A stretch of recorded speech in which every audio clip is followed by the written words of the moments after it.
From the outside, marriage often looks flawless, smiling photos, anniversary posts, the image of happiness. But behind the curated facade, many couples live as polite roommates, not intimate partners. Emotional neglect is invisible, a slow erosion that leaves no scars but hollows out the relationship.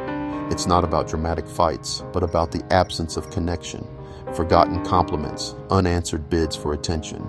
The gap between public happiness and private loneliness is vast.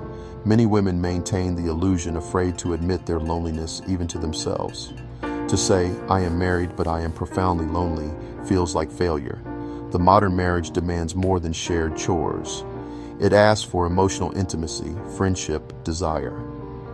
When these needs go unmet, the marriage becomes a beautiful prison, its bars made of silence and unmet expectations. The world sees perfection, but inside, a woman may be searching for a window, any way to feel seen again. The illusion is powerful, but it can't fill the emptiness within.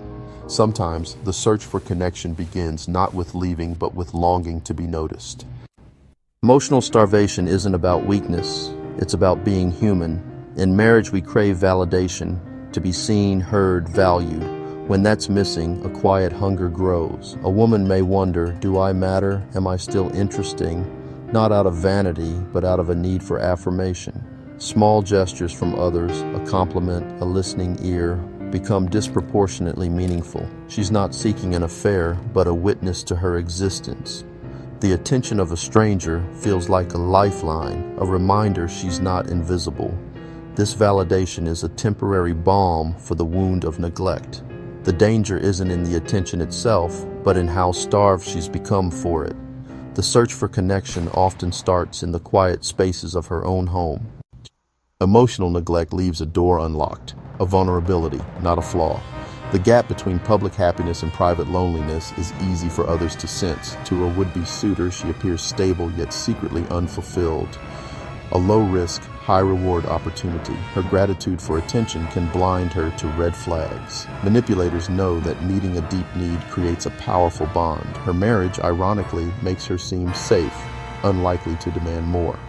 She's not foolish, her needs are simply profound. The person who finally sees her is instantly elevated, making it easy to overlook their motives. Vulnerability isn't weakness, it's the result of unmet needs. When a woman checks out emotionally, the house grows quiet. Arguments fade, replaced by polite distance, a sign of surrender, not peace. She stops asking for her needs to be met, stops sharing her inner world. Her energy shifts to work, children, or hobbies, lives running parallel, not together. Her phone becomes a private sanctuary. Physical affection dwindles, her body language closes off. She may flinch at touch, avoid eye contact, cross her arms. Vulnerability is replaced by logistics, schedules, bills, appointments. She withholds her tender self, having learned it's not safe. When she stops sharing her heart, she's already begun to leave, even if she stays. The silence is the loudest sign of all.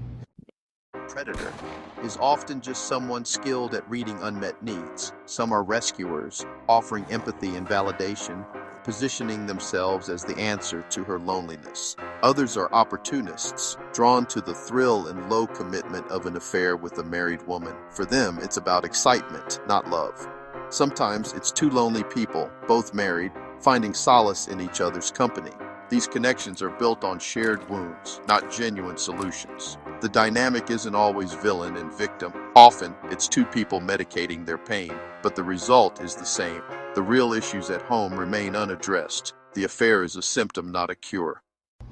Often, the search isn't for a new person, but for a lost self. Marriage can dull our edges, bearing spontaneity and desire under routine. The affair becomes a mirror, reflecting back the woman she once was, or wants to be.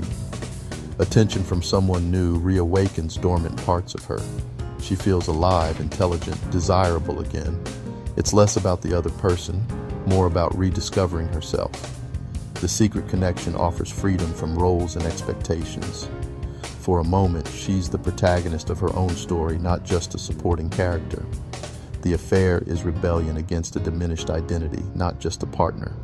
It's a vivid, if temporary, escape from feeling invisible. Statistics reveal the truth. Women often cheat, not for sex, but for emotional connection.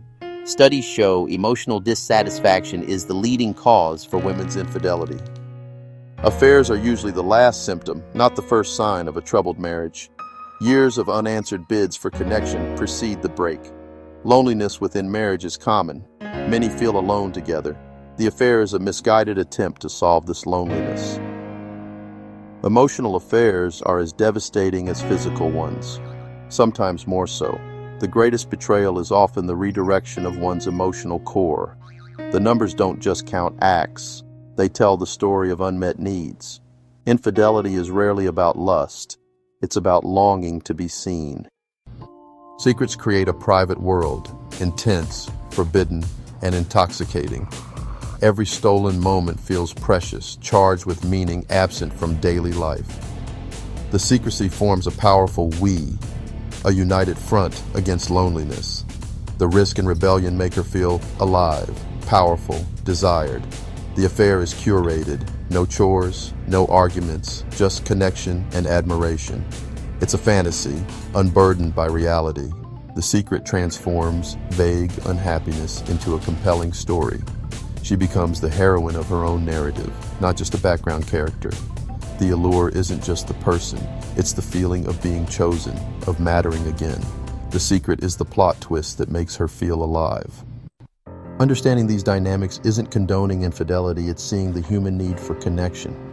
Blame is easy, but real relationships are complex. The story is not about weakness, but about relationships that have lost their way. Healing starts with honest conversations about emotional needs. We must learn to say, I feel invisible, and to truly listen when our partner says it. Connection requires courage to be vulnerable, to listen, to act before hunger becomes starvation.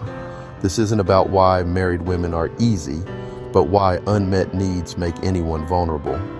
Let's use this knowledge to reflect, not judge, to tend to our relationships with care. In that space, marriage can become a sanctuary, not a cage.